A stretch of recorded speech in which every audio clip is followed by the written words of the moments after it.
مالا novel by نمرہ احمد۔ مالا نے بس شاپنگ بیگز اپنے اپارٹمنٹ میں رکھے اور دروازہ بند کر کے تیزی سے ماہر کا دروازہ بجایا۔ بظاہر مطمئن سی لیکن اندر سے نروس ہوتے ہوئے سیکیورٹی گارڈ کو دیکھا، جس نے اس کو دیکھ کے سر کو خم دیا، جیسے کہہ رہا ہو کہ اندر سب ٹھیک ہے۔ البتہ وہ دروازہ کھلنے تک انگلیاں مروڑتی کھڑی رہی۔ ایک خوف سا تھا جو دل سے جاتا ہی نہیں تھا۔ ابھی دروازہ کھلے گا اور نہ جانے کیا دکھائی دے۔ لیکن دروازہ کھلتے ہی راہداری میں بھاگتا بدر دکھائی دیا، جو فیضی خانم سے کچھ لے کر واپس ہلال کی طرف بھاگ رہا تھا۔ مالا کے سینے میں رکی سانس اطمینان سے بحال ہوئی اور وہ مسکرا کے اندر چلی آئی۔ بدر بیچ رستے میں رک گیا۔ اسے دیکھ کے چہرہ کھل اٹھا، بھاگ کے آیا اور اس کی ٹانگوں سے لپٹ گیا۔ وہ وہیں پنجوں کے بل بیٹھی اس کے بالوں پر ہاتھ پھیرتے ہوئے اسے سرگوشی میں بات کرنے لگی۔ اس نے کھانا کھایا؟ اس نے اتنی دیر کیا کیا؟ وہ باتیں جن کا وہ کبھی بھی جواب نہیں دیتا تھا، بس مسکرا کے اسے سنے گیا۔ ہاتھ مالا کے ہاتھوں میں تھے۔ اس کے سوالوں کا جواب پیچھے قالین پر بیٹھی ہلال مسکرا کے دے رہی تھی۔ جب مالا نے کسی احساس کے تحت گردن پیچھے موڑی، حالانکہ ابھی پیچھے سے کوئی اس جانب نہیں آیا تھا، سیڑھیاں ویران تھیں، لیکن وہ احساس جو ہمیشہ اس کے آنے سے چند لمحے پہلے ہو جاتا تھا، اس وقت بھی اس کو بتا رہا تھا کہ ابھی وہ دکھائی دے گا۔ وہ سیڑھیوں کی طرف دیکھے گئی، تبھی اوپر دروازے کھلنے اور بند ہونے کی آواز آئی۔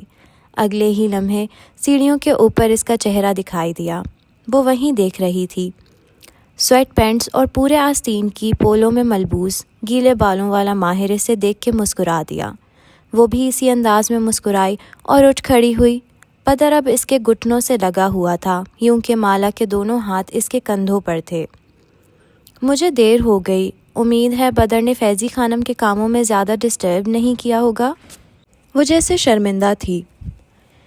فیضی خانم جواب میں خفا ہوتے ہوئے کوئی وضاحت دینے لگی، تب تک ماہر چلتا ہوا ان کے قریب آ پہنچا تھا۔ بدر کا پاسپورٹ آ گیا؟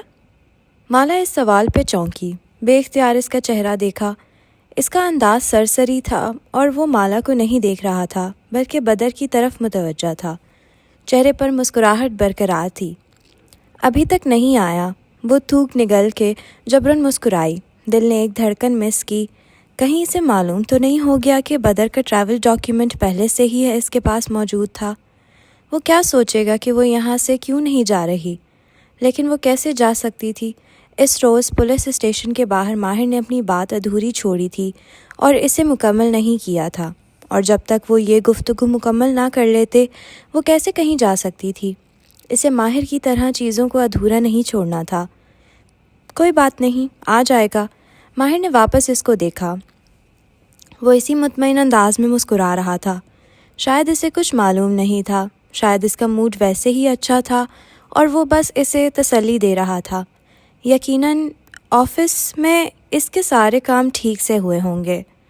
مالا بدر کو لیے باہر آئی تو وہ انہی سے سی آف کرنے ساتھ آیا تھا۔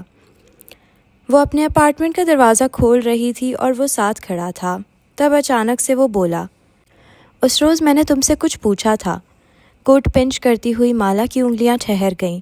دل نے پھر سے ایک دھڑکن مس کی، بے اختیار چہرہ اٹھا کے اسے دیکھا، پھر دونوں دروازوں پہ کھڑے پہرے داروں کو۔ اف، وہ بیچ راہداری کے ان کی موجودگی میں ایسا سوال کیسے پوچھ سکتا تھا؟ کیا بات؟ فیلڈ ٹریپ کے بارے میں؟ مالا کو چند لمحے کے لیے سمجھنے نہ آیا کہ وہ کیا کہہ رہا ہے، پھر جیسے یاد آیا، ہاں سوری مجھے بھول گیا تھا، تم نے کہیں جانا تھا؟ ماہر نے اس بات میں سر ہلایا۔ وہ دروازہ کھول چکی تھی اور بدر تیزی سے اندر جانے لگا تھا جب سیکیورٹی گارڈ نے بے اختیار دروازے میں ہاتھ دے کر انہیں روکا۔ مالا نے بدر کو نرمی سے کوہنی سے تھاما۔ اس نے سر اٹھا کے ماں کو دیکھا تو اس نے نفی میں سر ہلایا۔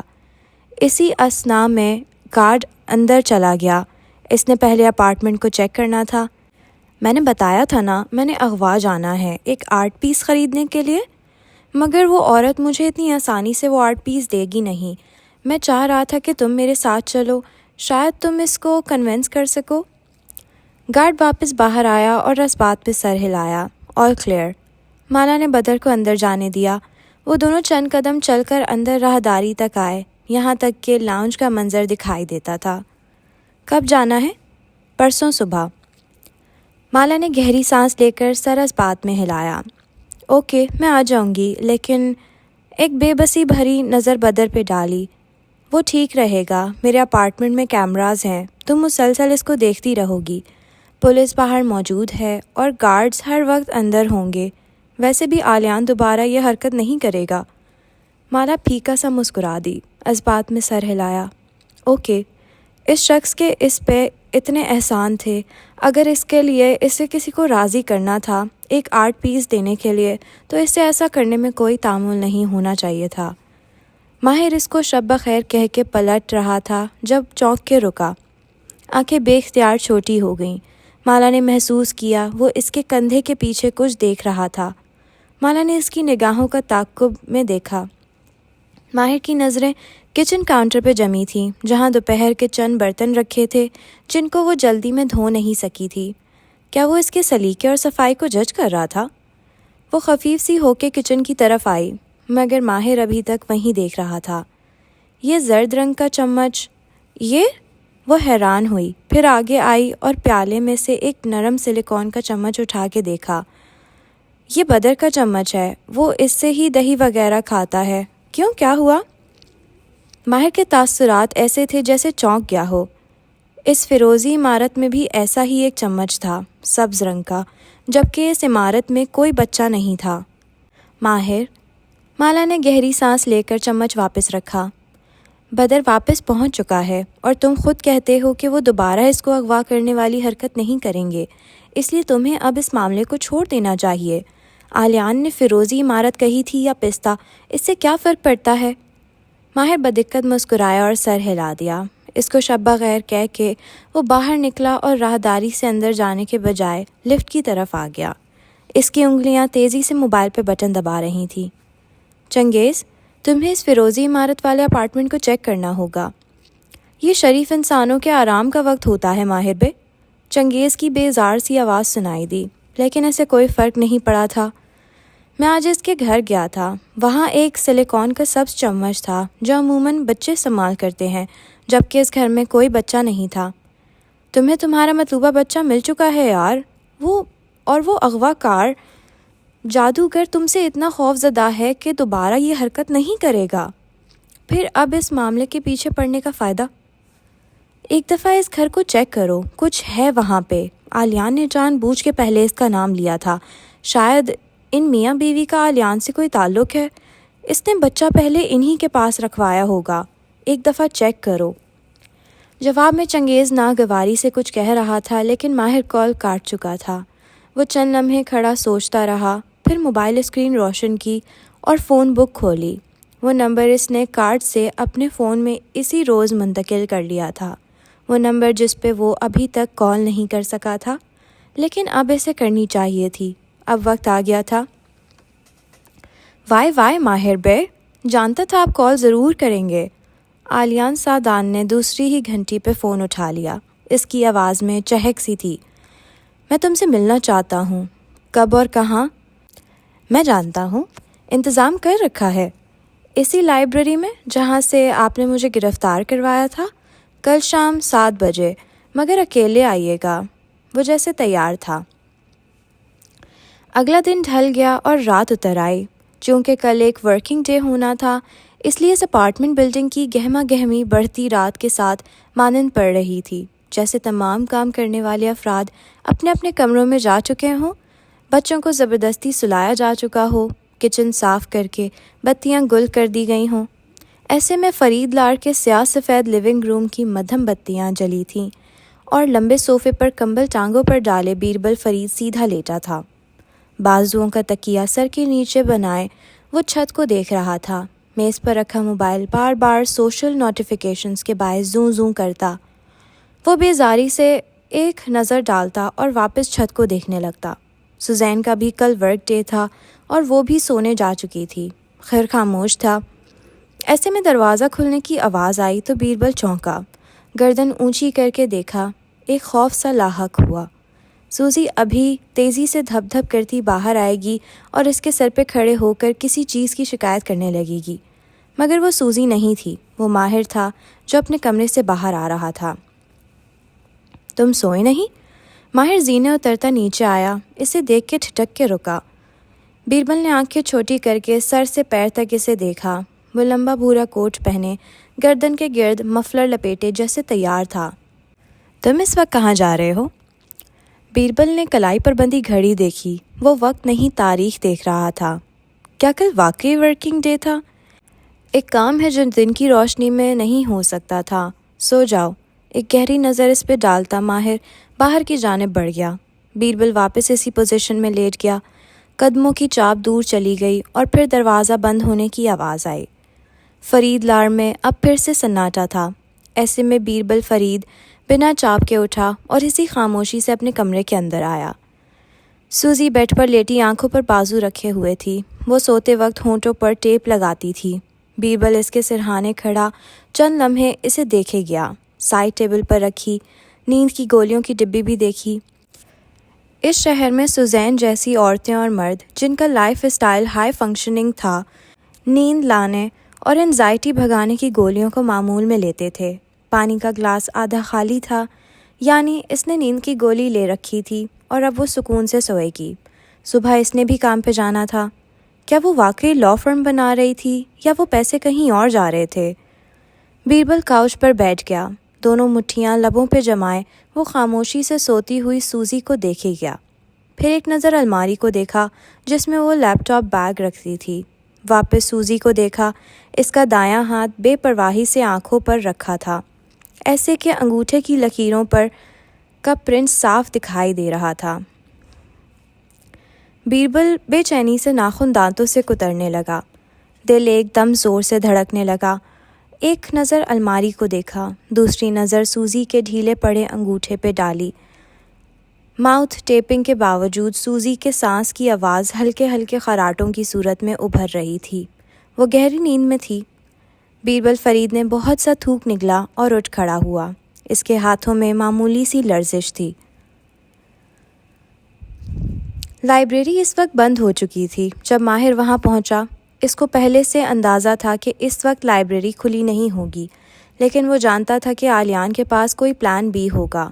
اس کا شک درست نکلا کیونکہ جیسے ہی وہ داخلی دروازے تک آیا، ایک ستون کے پیچھے سے کوئی نکل کے اس کے سامنے آیا۔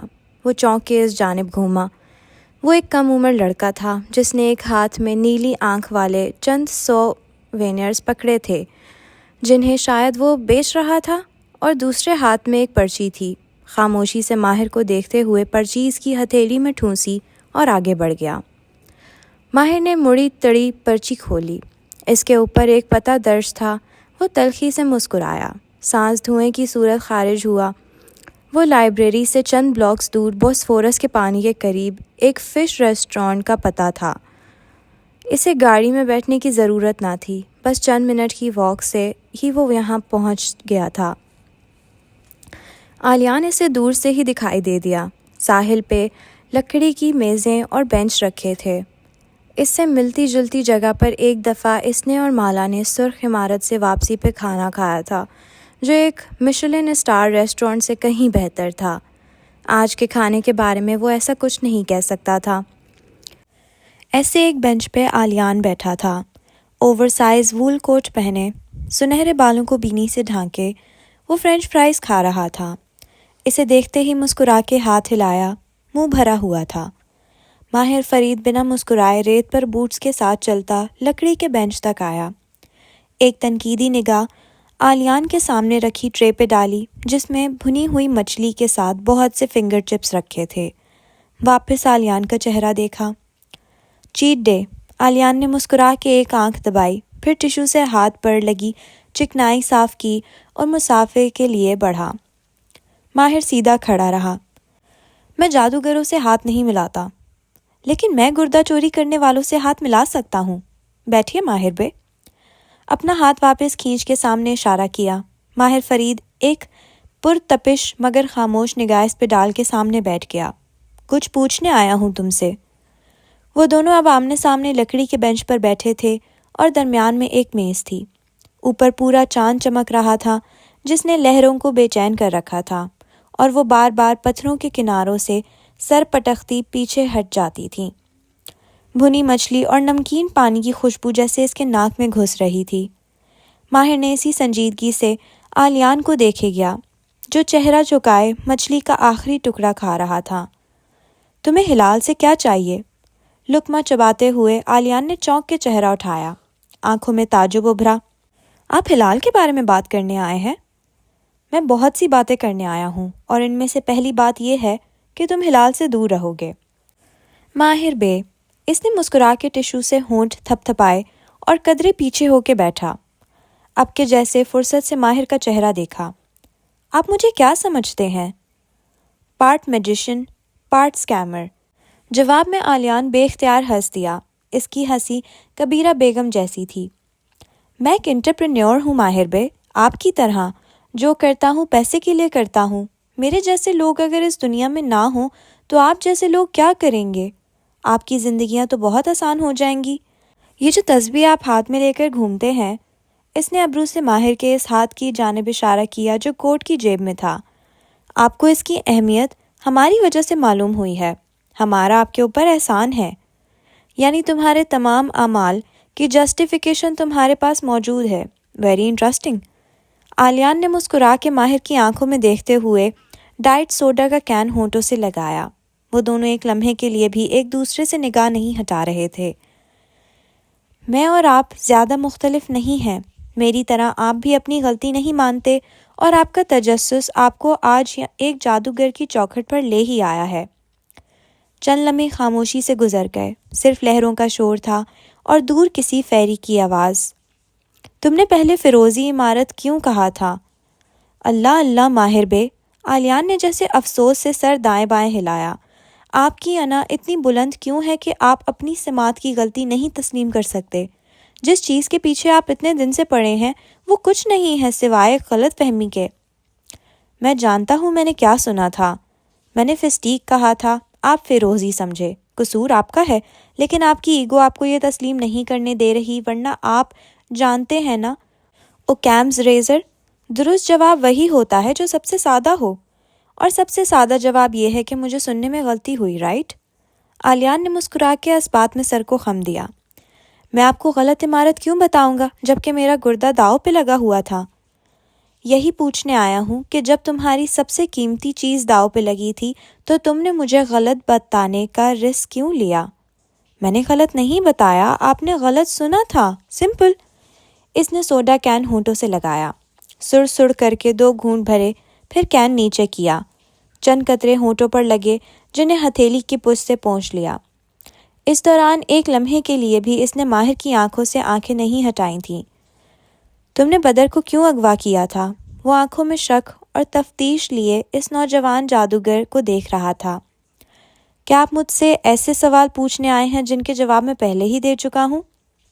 یعنی تم نے بدر کو صرف زیاد کے بغض میں اغوا کیا تھا؟ بغض نہیں، دشمنی کہیے۔ آلیان کا چہرہ ایک دم جیسے سخت ہو گیا۔ ٹھک سے کین رکھا۔ زیاد سلطان نے میری ماں کو مارا تھا، وہ عورت جس نے مجھے نہیں چھوڑا جب ساری دنیا نے آلیان پہ گیو اپ کر دیا۔ تمہاری اصل ماں نے تمہارے اوپر کبھی بھی گیو اپ نہیں کیا تھا۔ جواب میں آلیان نے منہ میں کچھ بڑبڑا کے سر جھٹک دیا۔ بدر کو اغوا کر کے تمہیں کیا ملا؟ زیاد کا کیا بگڑا؟ کہا نا، مجھے دنیا میں تھوڑا سا کیوس، تھوڑی سی شرارت پسند ہے۔ میں صرف زیاد کو پریشان کرنا چاہتا تھا، بچے کو نقصان پہنچانا میرا مقصد نہیں تھا۔ اور مالا کی تکلیف؟ آلیان کے ہونٹوں پر معنی خیز مسکراہٹ ابھری۔ اس تکلیف کا احساس کرنے کے لیے بہت سے لوگ پہلے ہی موجود ہیں۔ ماہر فرید نے گہری سانس لی، سمندر کی نمی اور بھنی مچھلی کی خوشبو اندر اتر گئی۔ اس نے دونوں ہاتھ جیبوں سے نکال کے میز پر رکھے اور آلیان کی آنکھوں میں دیکھتے ہوئے ٹھہر ٹھہر کے بولا، اگر تم نے دوبارہ اس بچے کو نقصان پہنچانے کی کوشش کی تو اس دفعہ میں تمہاری جان بھی لے لوں گا۔ لیکن آپ تو کہتے ہیں کہ آپ قاتل نہیں ہیں۔ ماہر ایک دم چونکا۔ آلیان انہی چمکتی مسکراتی آنکھوں سے اسے دیکھ رہا تھا۔ ماہر کے دل میں کچھ ڈوب کے ابھرا، کیا اس کے جاسوس سب کچھ سن رہے تھے؟ اب آپ مجھ سے وہ سوال پوچھیں جو کئی برس سے آپ کو بے چین کیے ہوئے ہے۔ میں یہاں آپ کو جواب دینے کے لیے ہی بیٹھا ہوں۔ میز پر جمی ماہر کی مٹھیاں ایک دوسرے میں پیوست ہو گئیں۔ اس نے بالآخر الفاظ جوڑے، نگینہ بیگم بچے کیوں اغوا کرتی تھیں؟ جواب میں نوجوان جادوگر دھیرے سے ہنس دیا۔ اس ایک سوال کے لیے آپ کو اتنا لمبا انتظار کرنے کی ضرورت نہ تھی۔ آپ مجھے ٹیکسٹ میسج بھی کر دیتے تو میں آپ کو بتا دیتا، کیونکہ ہماری دنیا میں یہ کوئی سیکرٹ نہیں ہے، اس نے محظوظ انداز میں کہنا شروع کیا۔ ماہر فرید کے جسم کا ہر عضو کان بن گیا۔ بیڈ روم میں مدھم ٹیبل لیمپ روشن تھا۔ سوزین اسی طرح بے سدھ سوئی ہوئی تھی۔ بیربل فرید فیصلہ کر کے دبے قدموں اٹھا، الماری کھولی، لیدر بیگ نکالا، پنجوں کے بل کارپیٹ پر بیٹھا، بنا آواز کے آہستہ سے زپ کھولی۔ اس کی ہتھیلیوں پر پسینہ درایا تھا۔ اندر گلابی میک بک رکھی تھی۔ اس نے احتیاط سے پیچھے دیکھا۔ وہ اسی طرح سو رہی تھی اور مدھم خرخر کی آواز گونج رہی تھی۔ بیربل نے لیپ ٹاپ نکال کے اس کی تہہ کھولی تو ہلکا سا میوزک بجا۔ سسٹم آن ہوا تھا۔ اس نے گھبرا کے سوزین کو دیکھا۔ ایک لمحے کے لیے سانس رک گیا، لیکن وہ ہنوز گہری نیند میں تھی۔ اس کو چند لمحے لگے اپنا تنفس بحال کرنے میں، پھر توجہ روشن اسکرین کی طرف کی۔ وہاں ایک چوکٹھا بنا تھا جس پہ سوزین فرید لکھا تھا۔ دل نے ایک دھڑکن مس کی۔ جس عورت کو اس نے اپنا نام دیا تھا، کیا وہ اس کی پرائیویسی میں یوں مخل ہوگا؟ بہت سا غصہ اسے خود پہ آیا، اور اس سے زیادہ ماہر فرید پہ، جس نے یہ کیڑا اس کے دماغ میں گھسایا تھا۔ چند لمحے کے لیے وہ سوچتا رہا، اسے یہ نہیں کرنا چاہیے۔ وہ ایسا انسان نہیں تھا، وہ ایسی غیر اخلاقی حرکت نہیں کر سکتا تھا۔ سر جھٹکا، خود کو ملامت کی اور اسکرین بند کی۔ لیپ ٹاپ واپس رکھنے ہی لگا تھا کہ زوں کی آواز آئی۔ چونک کے اٹھا، لیپ ٹاپ ہاتھ میں لیے سوزی کے سرہانے آیا۔ اس کے موبائل کی اسکرین لمحے بھر کے لیے روشن ہوئی تھی، جیسے نوٹیفیکیشن آیا ہو۔ اسکرین پہ سبز رنگ میں ایک نیا واٹس ایپ میسج لکھا رہا تھا۔ بیربل کی آنکھیں بے اختیار چھوٹی ہوئیں۔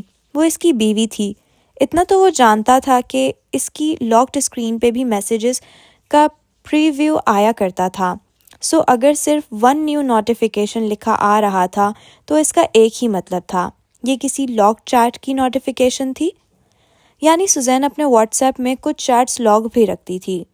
اس نے بے اختیار پہلو میں دبائی میک بک کو دیکھا، پھر سوتی ہوئی سوزین کو۔ اگلے ہی لمحے بیربل نے اسکرین واپس کھولی۔ ایک دفعہ پھر میوزک بجا، لیکن اس دفعہ اس کے دل کی دھڑکن مس نہیں ہوئی۔ وہ آہستہ سے میک بک کی کی بورڈ کے ٹچ بٹن کو سوزی کے بے سدھ انگوٹھے تک لے کر آیا، نرمی سے اسے چھوا۔ ہلکے سے میوزک کے ساتھ قفل کھل گیا۔ وہ بے اختیار پیچھے ہوا۔ ایک لمحے کے لیے سانس رک گیا، مگر سوزین اسی طرح بے خبر سوتی رہی۔ بیربل تیزی سے لیپ ٹاپ لیے کمرے سے باہر نکل گیا۔ اسے کوئی پرسکون گوشہ تلاش کر کے اس لیپ ٹاپ پہ وہ سب دیکھنا تھا جو اس سے خفی رکھا گیا تھا۔ آسمان پہ چاندی کے تھال جیسا چاند چمک رہا تھا، اور اس کی روشنی ساحل کی ریت کے ذروں کو منور کیے ہوئے تھی۔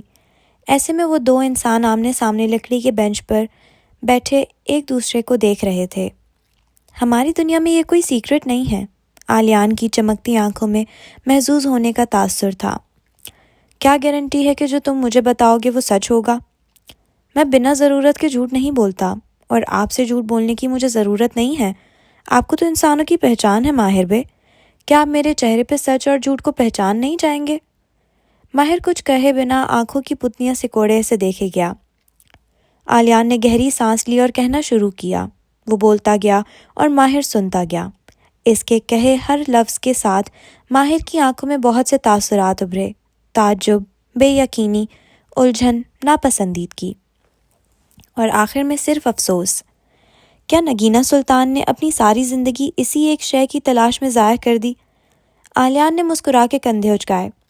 جس کو آپ ضائع کرنا کہتے ہیں، ان کے نزدیک وہ ان کی زندگی کی سب سے بڑی جستجو تھی، اور وہ بہت سے جادوگر آج بھی اس جستجو میں مبتلا ہیں۔ اور تم، کیا یہ تمہاری بھی جستجو ہے؟ کیا یہی چاہیے تمہیں ہلال اور بدر سے؟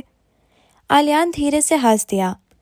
میں بچے اغوا نہیں کرنا چاہتا تو ہلال کو اغوا کرنا میرے لیے مشکل نہیں تھا۔ بی کیئرفل، اس نے انگلی اٹھائی۔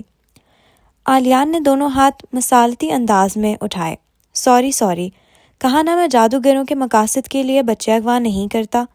بدر کا اغوا صرف زیاد کی دشمنی کے باعث تھا، باقی جو میں کرتا ہوں پیسے کے لیے کرتا ہوں۔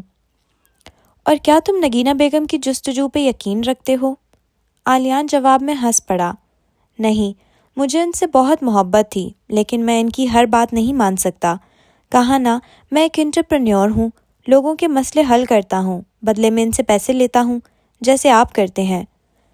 پیسے کمانے کے بہت سے طریقے ہیں، جنات اور جادو کو استعمال کیے بغیر، لیکن ان طریقوں میں محنت لگتی ہے، اور یہ شارٹ کٹ ہے۔ وہ تن سے مسکرا دیا۔ عالیان پھر سے ہنس دیا، سر دائیں بائیں ہلایا۔ اس کام میں بھی بہت محنت لگتی ہے، جسم پہ اتنا زور آتا ہے جس کا آپ تصور بھی نہیں کر سکتے، لیکن اس کام میں ایک طاقت ہے، اندیکھے کو دیکھ لینے میں اپنا ہی ایک مزہ ہے۔ میں اندیکھا نہیں دیکھ سکتا، لیکن تمہارا انجام ابھی سے دیکھ سکتا ہوں۔ ماہر افسوس سے اس کو دیکھ رہا تھا۔ کئی برس بعد تم بھی نگینہ بیگم کی طرح دنیا کی ساری دولت اور پاور کے ہوتے ہوئے بھی اسی تکلیف میں مبتلا ہوگے جو تمہارے جادو نے بہت سے لوگوں کو دی ہے۔ اور ماہر نے انگلی اوپر آسمان کی طرف اٹھائی، اس دوسری دنیا میں جو آگ تم اپنے لیے جمع کر رہے ہو وہ الگ ہے۔ عالیان نے اسی ڈٹائی سے مسکراتے ہوئے چپس کا ٹکڑا منہ میں ڈالا۔ دوسری دنیا کوئی نہیں ہے ماہر بے، نہ کوئی جنت ہے، نہ کوئی جہنم ہے۔ مرنے کے بعد ہم سب فنا ہو جائیں گے، جو ہے یہی ہے۔ You only live once۔ یہی میرا موٹو ہے، یولو، ہونٹ گول کر کے کہا۔ تمہارا رنگین بلبلا بہت افسوس سے توڑ رہا ہوں عالیان، لیکن دوسری دنیا موجود ہے، اور اپنے ہر عمل کے ساتھ تم اپنے لیے ایک بہت بڑی کھائی میں انگارے بھرتے جا رہے ہو۔ اس دنیا کی تکلیف ختم ہو جائے گی جو تم لوگوں کو دیتے ہو، لیکن اس دوسری دنیا کی تکلیف کبھی ختم نہیں ہوگی، اور وہاں تمہاری یہ جسٹیفیکیشنز اور تمہارا یولو کام نہیں آئے گا۔ وہ اٹھ کھڑا ہوا۔ عالیان نے چہرہ اٹھا کے دلچسپی سے اسے دیکھا۔ مانا کہ آپ قاتل نہیں ہیں، مگر یہ بھی جانتا ہوں کہ آپ کے ارد گرد کے لوگ زیاد سلطان کو مارنے کی پلاننگ کر رہے ہیں۔ تمہارے جنات نے تمہیں خبر دی؟ عالیان اسی انداز میں مسکراتا رہا۔ ایک مشورہ دوں ماہر بے، زیاد سلطان کے لیے قاتل بن جائیے، کیونکہ آپ کی ہیپی اینڈنگ کے راستے میں صرف وہی رکاوٹ ہے۔ ماہر نے جواب نہیں دیا، اسی طرح پلکیں سکیڑے اسے دیکھے گیا۔ وہ کہہ رہا تھا، وہ اس شہر میں آپ سے اپنا انتقام لینے آیا ہے۔ جب تک آپ کی جان نہیں لے گا اسے سکون نہیں آئے گا۔ آپ نہیں ہوں گے تو اس کے خیال میں وہ تینوں ساتھ ہو سکتے ہیں، زیاد، مالا اور بدر، پرفیکٹ تکون۔ میں آپ کی جگہ ہوتا تو اسے مار دیتا۔ تو تم مار دو، تمہارا بھی وہ دشمن ہے نا؟ مگر میں آپ کی جگہ پر نہیں ہوں، اس کو مارنے سے مجھے کیا ملے گا؟ میں تو چاہتا ہوں کہ وہ ایک لمبی تکلیف دہ زندگی گزارے، قابیل کی طرح اپنے بازو پر اپنے خون کو قتل کرنے کا نشان لیے ہر جگہ گھومے پھرے۔ اب وہ ٹھنڈے ہوئے چپس دانتوں سے کتر رہا تھا۔ ماہر فرید نے افسوس سے سر دائیں بائیں ہلایا اور پلٹ گیا۔ یاد رکھیے گا، عقب سے عالیان اوکیمس ریزر نے پکارا تھا۔ ماہر نے مڑے بنا ہاتھ جھلایا اور آگے بڑھتا گیا۔ ایک احساس اسے لائبریری سے یہاں آتے ہوئے اور واپس اپنی کار کی طرف جاتے ہوئے مسلسل ہو رہا تھا۔ کوئی اس کے تعاقب میں تھا، خاموشی سے اس پہ نظر رکھے ہوئے، اس کی ایک ایک حرکت کو دیکھ رہا تھا۔ ابھی وہ کار میں بیٹھا ہی تھا کہ اس کا فون بجنے لگا۔ کیا ہوا چنگیز؟ وہ ایک دم الرٹ ہو گیا تھا۔ ہم نے فیروزی عمارت والا اپارٹمنٹ چیک کیا ہے، اور تم درست کہہ رہے تھے، بچہ واقعی فیروزی بلڈنگ میں موجود تھا۔ وہ جیسے سناٹے میں رہ گیا۔ وہ بہت تیزی سے ڈرائیو کرتے ہوئے پولیس اسٹیشن آیا تھا، دائیں بائیں گردن گھماتے کسی شناسا چہرے کی تلاش میں راہداری میں آگے بڑھتا گیا، اور پھر ایک دم ٹھٹک کے رکا۔ راہداری میں نس بینچ پر وہ دونوں بیٹھے تھے، وہی دونوں میاں بیوی جن سے وہ 2 روز پہلے ملا تھا۔ عورت کے بال گیلے تھے، کندھوں پر شال تھی، اور شوہر اس کو تسلی دیتے ہوئے کافی کا کپ تھما رہا تھا۔ رونے سے اس کی آنکھیں اور ناک سرخ ہو چکے تھے، اور وہ مسلسل نفی میں سر ہلا رہی تھی۔ دفتن اس کی نگاہ راہداری کے وسط میں کھڑے لمبے بھورے کوٹ والے مرد پر پڑی۔ ایک دم سے اس کی آنکھوں میں جیسے شرارے ابھرنے لگے۔ کپ پرے دھکیلا اور تیزی سے اٹھ کھڑی ہوئی۔ کیا بگاڑا تھا ہم لوگوں نے تمہارا؟ ہماری زندگی تباہ کر دی تم نے، وہ زور سے چلائی تھی۔ وہ وہیں پر کھڑا رہ گیا۔ اس کی آواز پہ آفس کا دروازہ تیزی سے کھلا اور چنگیز باہر آیا۔ ایک اور پولیس اہلکار اس کی معیت میں نکلا اور عورت کو دھیمی آواز میں خاموش کروانے لگا، لیکن وہ مسلسل چیخے جا رہی تھی۔ میں نے تمہیں اپنے گھر میں داخل ہونے کی اجازت دی، میں نے تمہیں عزت دی، اور تم نے کیا کیا ہمارے ساتھ؟ چنگیز بیزار اور تھکا ہوا دکھائی دے رہا تھا۔ ماہر کو اس عورت کو نظر انداز کرنے کا کہا اور اندر لے آیا۔ پھر آفس کا سلائیڈنگ ڈور بند کیا۔ عورت کے چیخنے چلانے کی آواز مدھم پڑ گئی اور اس کی طرف مڑا۔ ماہر بیٹھا نہیں تھا، بس میز کے ساتھ کھڑا رہا۔ بچہ واقعی وہاں موجود تھا، لیکن وہ بدر نہیں تھا۔ اس نے فون پہ کہی بات اسی تھکے ہوئے انداز میں دہرائی۔ ماہر کے دونوں ابرو استجاب سے اوپر اٹھے۔ پھر وہ کون تھا؟ ایک سیرین بچہ جس کو ان دونوں نے اڈاپٹ کیا تھا، لیکن بچہ غیر قانونی طور پہ یہاں آیا تھا۔ یقیناً کسی نے اسے ان کے دروازے پر چھوڑ دیا اور انہوں نے اسے اپنا لیا، لیکن قانوناً یہ اس کو اڈاپٹ نہیں کر سکتے تھے۔ وہ عدالت میں جا سکتے تھے۔ اس عورت کو شاید انزائٹی اور ڈپریشن کے دورے پڑتے ہیں، جس کے باعث اڈاپشن کمیٹی نے ان کو بچہ دینے سے انکار کر دیا تھا۔ اس نے چند سال پہلے انہوں نے ایک بچہ اڈاپٹ کیا تھا، لیکن اس عورت کے سائیکوٹک رویے اور بچے کے بارے میں اوور پروٹیکٹیو ہونے کے غلط فیصلے لینے کے باعث اڈاپشن کمیٹی نے وہ بچہ اس سے واپس لے لیا تھا اور اس کو مزید اڈاپشن کے لیے نااہل قرار دے دیا تھا۔ سو یہ کسی بھی صورت میں بچہ رجسٹر نہیں کروا سکتی تھی، اسی لیے انہوں نے بچے کو چھپا کے رکھا۔ اب وہ بچہ کہاں ہے؟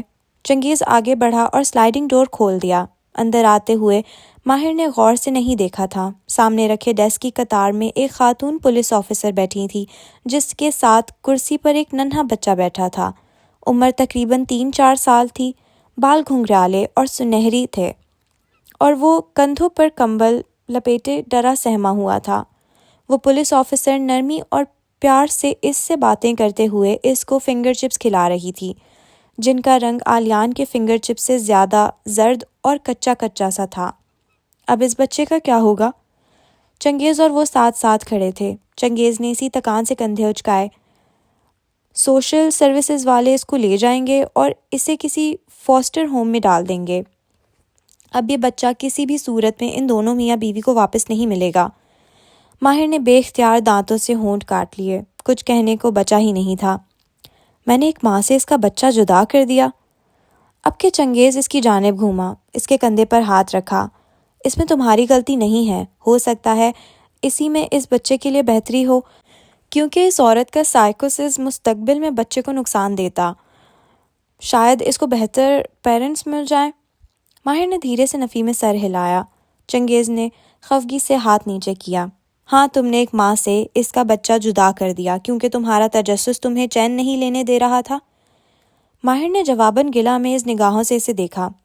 دیکھو ماہر، تم مجھے میری سچائی کے باعث پسند کرتے ہو تو سچ سنو، مالا کا بچہ اس کو مل چکا ہے۔ اغوا کار نے خود ہی بچہ واپس کر دیا، اور تمہارے بقول اغوا کار یعنی وہ جادوگر۔ چنگیز کے جیسے حلق میں کڑواہٹ کھل گئی۔ دوبارہ اس کو اغوا کرنے کی ہمت نہیں کرے گا۔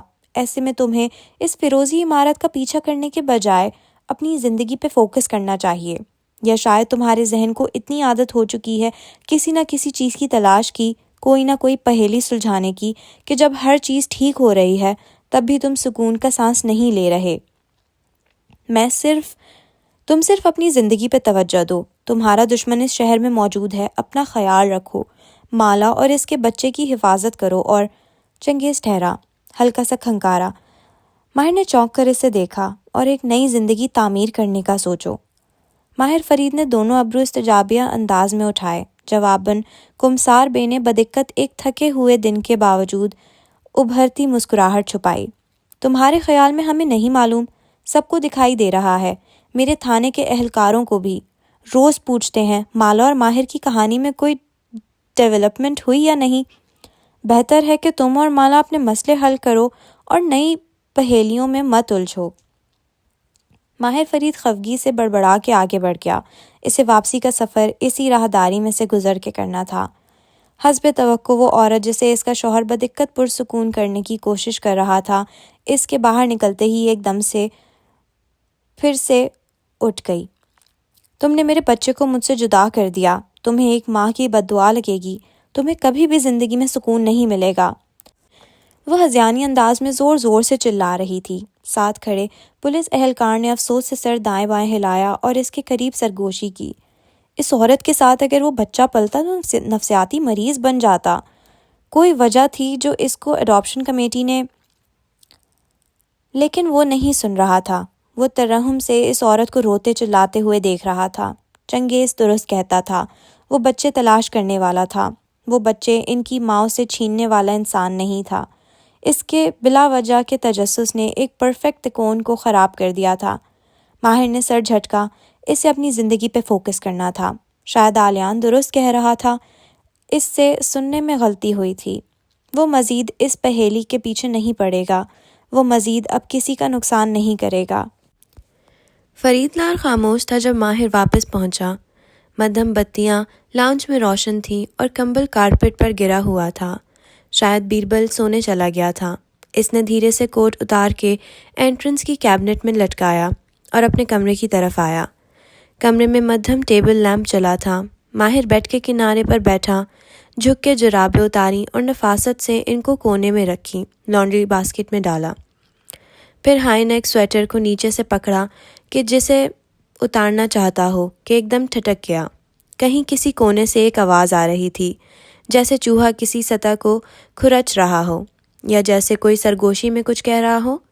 اس نے سویٹر نہیں اتارا، تعجب سے گردن دائیں بائیں ہلائی، آواز پہ غور کیا۔ کوئی لفظ سنائی نہیں دیتا تھا، لیکن دبی دبی سی کوئی غیر شناسا زبان تھی جیسے۔ عرصہ ہوا اسے ایسی آوازیں نہیں آئی تھیں، لیکن یہ آواز کسی نادیدہ مخلوق کی نہیں تھی، کسی انسان کی تھی۔ کس کی؟ باتھ روم کا دروازہ بند تھا اور آواز وہیں سے آ رہی تھی۔ وہ محتاط قدموں سے آگے آیا، ڈور نوب گھما کے دروازہ دھکیلا۔ آواز اونچی ہو گئی تھی۔ وہ رونے کی آواز تھی، گھٹی گھٹی سسکیوں کی آواز۔ اس نے سوئچ بورڈ پر ہاتھ مارا۔ ایک دم سے باتھ روم زرد روشنیوں سے منور ہو گیا۔ اندر کا منظر دیکھ کر وہ ششدر رہ گیا۔ فرش پر بہت سا پانی گرا تھا، درمیان میں کہیں ایک لیپ ٹاپ کھلا رکھا تھا، اس پر بھی چند قطرے تھے۔ باتھ ٹب کے سامنے پردہ گرا تھا اور آواز وہیں سے آ رہی تھی۔ وہ تیزی سے آگے آیا اور پردہ کھینچ کے ہٹایا۔ ایک لمحے کے لیے وہ اپنی جگہ سے ہل نہ سکا۔ اندر شاور مدھم سے چلا تھا، پانی کی دھاریں نیچے گر رہی تھیں۔ ٹب آدھا بھرا ہوا تھا اور اس کے کونے میں دیوار سے ٹیک لگائے، گھٹنے سینے سے ملائے بیربل بیٹھا رو رہا تھا۔ وہ شل سا کچھ بول نہ سکا، پھر ایک دم واپس پلٹا، فرش پر رکھا لیپ ٹاپ اٹھایا۔ اس کی اسکرین روشن تھی، بیربل نے اس کی سیٹنگ بدل دی تھی شاید، وہ اسٹینڈ بائی موڈ میں نہیں تھا۔ ماہر نے تولیے سے لیپ ٹاپ پر گرے پانی کے قطرے پونچھے، اسے سنک کے سلیب پر رکھا، پھر شاور بند کیا اور باتھ ٹب کے ساتھ گھٹنوں کے بل فرش پر بیٹھا۔ بیربل کیا ہوا ہے؟ جبراً اس کے دونوں کندھوں سے ایک کو سیدھا کرنا چاہا، لیکن وہ گیلا سر گھٹنوں میں دیے روئے جا رہا تھا۔ بیٹس اوکے، ریلیکس ریلیکس۔ وہ اس کے گیلے بالوں میں ہاتھ پھیرتا دوسرے ہاتھ سے کندھا تھپک رہا تھا، لیکن بیربل سر نفی میں ہلائے اسی طرح روئے جا رہا تھا۔ اٹس اوکے، اٹس اوکے، مجھے بتاؤ، اٹھو، میری طرف دیکھو، بیربل، بیربل۔ اس نے زور سے اسے کندھوں سے جھنجھوڑا۔ بیربل نے چہرہ اٹھایا، وہ پانی کے بجائے آنسوؤں سے بھیگا تھا، سرخ ناک اور سوجی ہوئی آنکھیں، گیلے گھنگریالے بال۔ وہ سویٹ پینٹس اور ہوڈی سمیت باتھ ٹب میں بیٹھا تھا۔ ٹب آدھا بھرا تھا، لیکن بیربل کا لباس پورا بھیگا ہوا تھا۔ میں سوچ بھی نہیں سکتا تھا وہ ایسا کرے گی۔ ماہر نے گہری سانس لی، اس کے چہرے کو دونوں ہاتھوں سے پونچھا۔ وہ سر واپس جھکانے لگا، لیکن ماہر نے زبردستی اس کی تھوڑی اوپر اٹھائی۔ پہلے مجھے بتاؤ ہوا کیا ہے۔ ریلیکس، اٹس اوکے، بتاؤ۔ وہ مجھے چیٹ کر رہی ہے۔ ماہر ایک دم سانس نہ لے سکا۔ کیا؟ وہ مجھے چیٹ کر رہی ہے، وہ دبا دبا سا چلایا تھا۔ ماہر نے ایک دم چونک کے پیچھے دیکھا، دروازہ کھلا تھا۔ وہ تیزی سے اٹھا، دروازہ بند کیا، پھر واپس اس کے پاس آیا، اسی انداز میں گھٹنوں کے بل فرش پر بیٹھا۔ وہ اس وقت کہاں ہے؟ اس کا دماغ تیزی سے کام کر رہا تھا۔ کمرے میں سو رہی ہے۔ وہ نفرت اور بے بسی سے غرایا تھا۔ تم نے کیا دیکھا ہے؟ بیربل نے سر دائیں بائیں ہلایا، پھر گیلی ہتھیلی سے آنسو پوچھے، چند گہرے سانس لیے۔ بتاؤ بیربل، تم نے کیا دیکھا ہے؟ اس کے فون میں کچھ چیٹس لاک تھیں، لیکن میک بک میں لاک چیٹس لاک نہیں ہوتی بلکہ سامنے نظر آ جاتی ہیں۔ میں نے صرف وہی چیٹ دیکھی ہے، وہ براک اور اس کی گفتگو ہے۔ براک کون؟ اسے یاد آ گیا، وہ جو ٹینس کھیلتا ہے، جو گھوڑوں کی ریس میں بھی اکثر۔ ہاں وہی، بیربل تیزی سے بولا۔ وہ براک کے ملٹی ٹیلنٹس کی فہرست نہیں سن سکتا تھا۔ بیربل نے سر اس بات میں ہلایا، آنسو پھر سے اس کی آنکھوں سے ٹپکنے لگے تھے۔ وہ بہت عرصے سے ایک ساتھ ہیں، وہ سانپ والا بلگاری کا بریسلٹ جو وہ پہنتی ہے، جو اس نے مجھے کہا تھا کہ اس کی ماں نے اسے گفٹ کیا، وہ بھی اس کو براک نے گفٹ کیا تھا۔ میں نے ان کی ساری چیٹ پڑھی ہے، وہ میرے ساتھ ایسے کیسے کر سکتی ہے؟ ماہر اس کو ابھی تک دونوں کندھوں سے تھامے ہوئے تھا۔ بے اختیار ایک نظر لیپ ٹاپ پہ ڈالی۔ اس شے کی توقع اس نے نہیں کی تھی۔ اس کا خیال تھا بیربل سوزی کے فائنینشیل ریکارڈز نکالے گا، روپیے پیسوں کا ہیر پھیر، کچھ نہ کچھ اسے معلوم ہوگا۔ زیادہ سے زیادہ کسی گرل گروپ چیٹ میں وہ اپنی دوستوں کو بتا رہی ہوگی کہ اس کا شوہر کتنا بیوقوف ہے اور کیسے وہ اس کو کنگال کر رہی ہے، لیکن اس شے کی توقع اس نے بھی نہیں کی تھی۔ میری بات سنو، ادھر دیکھو، میری بات سنو۔ وہ ایک ہاتھ سے اس کا کندھا پکڑے دوسرے سے اس کے گالوں سے آنسو صاف کر رہا تھا۔ مجھے دیکھو، ادھر دیکھو بیربل۔ بیربل نے متورم سرخ آنکھوں سے اسے دیکھا۔ وہ ماہر کو نہیں سن رہا تھا۔ میں نے اسے کس چیز کی کمی دی؟ میں نے سب کچھ کیا اس کے لیے، اپنی فیملی کے خلاف گیا، پھر اس نے میرے ساتھ یہ کیوں کیا؟ کیونکہ سوزین کے لیے یہ سب کافی نہیں تھا، کچھ عورتوں کے لیے یہ سب کافی نہیں ہوتا۔ بیربل نے ایک جھٹکے سے اپنا کندھا چھڑایا۔ ماہر نے ہاتھ نیچے گرا دیے۔ وہ اب شاور کی سفید دیواروں سے ٹیک لگائے چھت کو دیکھتے ہوئے گہرے گہرے سانس لے رہا تھا۔ چند لمحے خاموشی میں گزرے۔ اسے احساس ہوا کہ اس کے سویٹر کا گریبان اور آستین بھیگ چکے ہیں اور پینٹس گھٹنوں سے گیلی ہو چکی ہیں۔ بالآخر تمہاری جیت ہو گئی ماہر، جیسا تم نے کہا تھا ویسے ہی ہوا، تم تو بہت خوش ہو گئے یہ سب دیکھ کر۔ وہ چھت کو دیکھتے ہوئے کہہ رہا تھا، تمہاری تکلیف میں خوش کیوں ہوں گا؟ یہی تو سارا مسئلہ ہے۔ تم نے پہلے دن سے اس کی مخالفت کی تھی، لیکن میں نے کہا تھا مجھے اس پہ اعتبار ہے، اور پھر تم نے کیا کیا؟ تم نے مجھے اکیلا چھوڑ دیا، تم نے مجھے دور دھکیلنا شروع کر دیا۔ تم یہی چاہتے تھے کہ تم درست ثابت ہو جاؤ، اور دیکھو آج تمہاری بات صحیح ثابت ہوئی۔ اس نے کاٹیج بھی بیچ دیا، وہ ایک دوسرے آدمی کے ساتھ مجھے چیٹ بھی کرتی رہی، اور میں تنہا رہ گیا، خالی ہاتھ، اور اب… وہ تلخی سے جیسے خود پہ ہنسا اور نگاہیں چھت سے ہٹا کے ماہر کو دیکھا تو ان میں زمانے بھر کے شکوے تھے۔ اور اب میں تمہارے پاس بھی واپس نہیں آ سکتا، میں تم سے بھی مدد نہیں مانگ سکتا، کیونکہ تم آگے سے یہی کہو گے کہ میں نے جو کہا تھا وہی ہوا ہے۔ مائٹی ماہر فرید ہمیشہ درست ہوتا ہے۔ ماہر اب مخالف دیوار سے ٹیک لگائے بیٹھا تھا۔ وہ دونوں آمنے سامنے تھے، یوں کہ وہ ٹب سے باہر تھا اور بیربل اندر۔ تمہاری تکلیف پہ میں کبھی خوش نہیں ہوں گا بیربل۔ دیکھو ہم دونوں بھیگے ہوئے ہیں۔ بیربل نے گیلی آنکھوں سے اسے دیکھا۔ بہت سا پانی ان سے پھر ابلنے لگا۔ لیکن اب میں کیا کروں گا ماہر؟ میں ایک دفعہ پھر غلط ثابت ہوا، بے وقوف بیربل، ناکام بیربل، فیلئر بیربل۔ ہمیشہ سے سب میرے بارے میں جو کہتے تھے وہ درست ثابت ہوا۔ تم میرے بھائی ہو بھی؟ بیربل کو دیکھتی اس کی آنکھوں میں دکھ تھا۔ میں اس شادی کے خلاف تھا، میں ہمیشہ سے سوزی کے خلاف تھا، لیکن تمہارا دل ٹوٹنے پہ خوش میں کبھی نہیں ہوں گا، اس لیے میں چاہتا تھا کہ تم یہ شادی نہ کرو تاکہ تمہارا دل… ہاں اسی لیے تم یہ چاہتے تھے، اسی لیے تم یہ کہتے تھے، اسی لیے تم درست ثابت ہوئے۔ جانتا ہوں تم سب کیا کہو گے، جانتا ہوں اب میں تمہارے پاس مدد کے لیے نہیں آ سکتا، اس لیے… اس نے باتھ ٹب کو دونوں کناروں سے پکڑ کے اٹھنا چاہا تو ماہر تیزی سے اٹھ کے آگے بڑھا اور کندھوں سے دباؤ دے کے اسے واپس نیچے بٹھایا۔ بیربل نے بے اختیار اس کو دیکھا۔ ماہر کے ماتھے پر لکیریں تھیں۔ مجھے درست ثابت ہونے کا کوئی شوق نہیں ہے، کیونکہ میں جانتا ہوں کہ میں ہمیشہ ہی درست ہوتا ہوں، لیکن تم بیربل، تم کان کھول کے میری بات سنو۔ وہ اب ٹب کے کنارے اونچا بیٹھا تھا۔ بیربل کو کوہنی سے زبردستی نیچے بٹھانے کی کوشش میں پانی کے چھینٹے اس کے سویٹر کو مزید بھگوتے گئے۔ جو میں کہہ رہا ہوں اس کو غور سے سنو۔ بیربل ٹکر ٹکر اس کا چہرہ دیکھنے لگا، جیسے قدرے سہم گیا ہو۔ ہم ایک فیملی ہیں، اور فیملیز میں بہت سی زیادتیاں ہوتی رہتی ہیں۔ جانتا ہوں ہمارے باپ نے تمہارے ساتھ زیادتی کی. انہوں نے ایک ہی پیمانے پہ مجھے اور تمہیں تولا. حالانکہ ہر بچہ مختلف ہوتا ہے. تم مختلف تھے. تم پیسہ بنانے کی مشین نہیں تھے. لیکن ہمارے باپ نے، مالک نے، سب نے ہمیشہ تمہیں ماہر سے کمپیئر کیا. تم ایک شیف تھے. تم ان کاموں کے لیے بنے تھے جن کو کر کے تمہیں خوشی ملتی ہو. تم خوش رہنے اور خوشی بکھیرنے کے لیے بنے تھے. تمہاری زندگی کا عزم کبھی بھی بہت سا پیسہ کمانا نہیں تھا، مگر ہمارے باپ نے تمہارے حصے سے تمہیں محروم کر کے واقعی زیادتی کی. وہ اپنی محنت سے کمائی دولت بچا رہے تھے، لیکن اس سب میں انہوں نے تمہاری پرسنالٹی کو نقصان دیا. وہ ٹف لو پہ یقین رکھتے تھے. مالک بھی ایسا ہے اور میں بھی ایسا ہوں. ہم سب کا طریقہ غلط تھا یا درست، اس بحث سے قطع نظر ہم سب زبردستی تمہیں وہ بنانا چاہتے تھے جو تم نہیں بن سکتے تھے. وہ کہتا جا رہا تھا اور بیربل کی آنکھوں سے ٹپ ٹپ آنسو گر رہے تھے.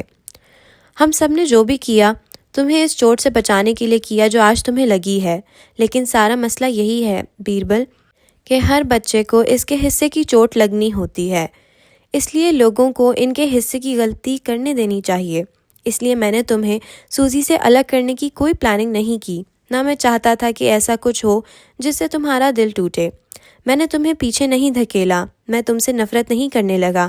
نہ مجھے درست ثابت ہونے کا شوق تھا. میں نے صرف تمہیں تمہارے حال پہ چھوڑ دیا تھا کیونکہ میں جانتا تھا کہ جلد یا بدیر سوزین کا سچ کھل جائے گا. مجھے نہیں معلوم تھا کہ کون سا سچ کھلے گا. بس یہ جانتا تھا کہ وہ ایک فیک عورت ہے اور فیک چیز بہت دیر تک چھپی نہیں رہ سکتی. بیربل نے سر جھکایا اور ہتھیلی کی پشت سے آنکھیں رگڑیں. اس کا پورا چہرہ رونے کے باعث سرخ ہو چکا تھا. لیکن یہ کبھی بھی مت سوچنا کہ غلط فیصلے کا غلط نتیجہ دیکھنے کے بعد تم اپنی فیملی کے پاس واپس نہیں جا سکتے. تم ہمیشہ اپنی فیملی کے پاس واپس آ سکتے ہو.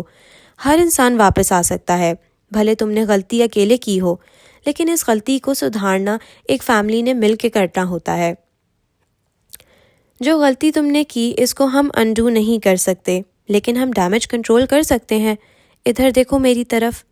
بیربل نے گلہ آمیز آنکھیں اٹھا کے اسے دیکھا. جانتا ہوں کہ تم مجھ سے ناراض ہو. تمہیں میرے اوپر بہت سی چیزوں کا بہت سا غصہ ہے، لیکن اپنے سارے غصے اور شکوے کے باوجود میں تم سے ایک سوال پوچھنا چاہتا ہوں. ماہر اس کی آنکھوں میں دیکھ کر پوچھ رہا تھا، کیا تمہیں میری ججمنٹ پہ بھروسہ ہے؟ بیربل نے دانت سے لب کاٹے خاموشی سے اسے دیکھے گیا. کیا تمہیں ماہر فرید پہ اتنا بھروسہ ہے کہ تم وہی کرو جو میں کہنے جا رہا ہوں؟ چند لمحے ایسے ہی خاموشی سے گزرے. مجھے معلوم ہے مجھے کیا کرنا ہے ماہر. میں ابھی کمرے میں واپس جاؤں گا. میں اسے نیند سے جگاؤں گا اور میں اسے اسی وقت اپنی زندگی سے نکال دوں گا. اور پھر وہ جذبات سے تیز تیز کہہ رہا تھا کہ ماہر نے زور سے اس کا کندھا دبایا. کیا تمہیں میری ججمنٹ پہ بھروسہ ہے؟ اس کی آواز قدرے بلند ہوئی. بیربل رک کے اسے دیکھنے لگا. پھر اس کے کندھے ڈھیلے پڑے. ماہر کی آنکھوں میں اتنی سختی تھی کہ اس نے دھیرے سے سر اس بات میں ہلایا. بھروسہ ہے. میں تم سے صرف ایک سوال پوچھوں گا. وہ ٹب کے کنارے پر بیٹھا ایک کے بعد ایک سوال پوچھ رہا تھا. تم سوزین کے ساتھ رہنا چاہتے ہو یا نہیں؟ بیربل کا چہرہ پھر سے سرخ ہونے لگا. سختی سے نفی میں سر ہلایا. میں اس کی شکل بھی نہیں دیکھنا چاہتا. پھر تم وہی کرو گے جو میں کہوں گا. ماہر نے دونوں ہاتھ نیچے گرا دیے اور اٹھ کھڑا ہوا. پھر ایک ہتھیلی اس کی جانب بڑھائی. اپنا موبائل دو. بیربل نے ناسمجھی سے اسے دیکھا. پھر دائیں بائیں، پھر واش روم بیسن کے کنارے رکھا موبائل دکھائی دیا. وہ رکھا ہے. ماہر نے موبائل اٹھایا، پاور کا بٹن دبایا اور جب اس کی اسکرین بجھ گئی تو اسے جیب میں ڈال لیا. پھر لیپ ٹاپ کی طرف متوجہ ہوا. وہیں سنک کے کنارے کھڑے کھڑے چند بٹن دبانے لگا. پھر اندر جا کے واپس آیا تو ہاتھ میں ایک فلیش تھی. کیا کر رہے ہو؟ بتاتا ہوں. بیربل نے دوبارہ نہیں پوچھا. وہ دیکھ سکتا تھا کہ ماہر کیا کر رہا تھا. چند ثانیے گزرے. پھر ماہر نے لیپ ٹاپ شٹ ڈاؤن کیا. ٹشو سے اسے ایک دفعہ پھر سے پونچھا اور اپنے فون پہ ایک نمبر ملانے لگا. بیربل ناسمجھی سے اسے دیکھ رہا تھا. آنسو رک چکے تھے. عمار، ابھی اسی وقت ہمارے گھر آؤ. تم نے بیربل کو کہیں لے کے جانا ہے. بیربل کے ابرو استجاب سے اٹھے. اگلے ہی لمحے وہ تیزی سے پانی سے بھرے ٹب میں اٹھ کھڑا ہوا. بہت سی چھینٹیں دائیں بائیں گریں. سویٹ شرٹ گیلی ہو کے نیچے لٹک رہی تھی. کیا مطلب؟ میں کہاں جا رہا ہوں؟ ماہر نے فون نیچے کیا اور انہی نگاہوں سے اسے دیکھا. کیا تمہیں مجھ پہ بھروسہ ہے؟ مجھے ہے، لیکن مجھے سوزی سے تم اس سے کوئی بات نہیں کرو گے۔ جب تک میں نہیں کہوں گا تم اس سے کچھ نہیں کہو گے۔ تم بودرم جا رہے ہو، وہاں تمہارے دوست کا ہوٹل ہے، تم کچھ دن وہیں رہو گے، کسی سے بات نہیں کرو گے سوائے میرے، اور اس سب کو پروسیس کرنے کی کوشش کرو گے جو ہوا ہے۔ لیکن بیربل نے ہونٹ دانت سے کاٹا، پھر سر کو خم دیا۔ اوکے۔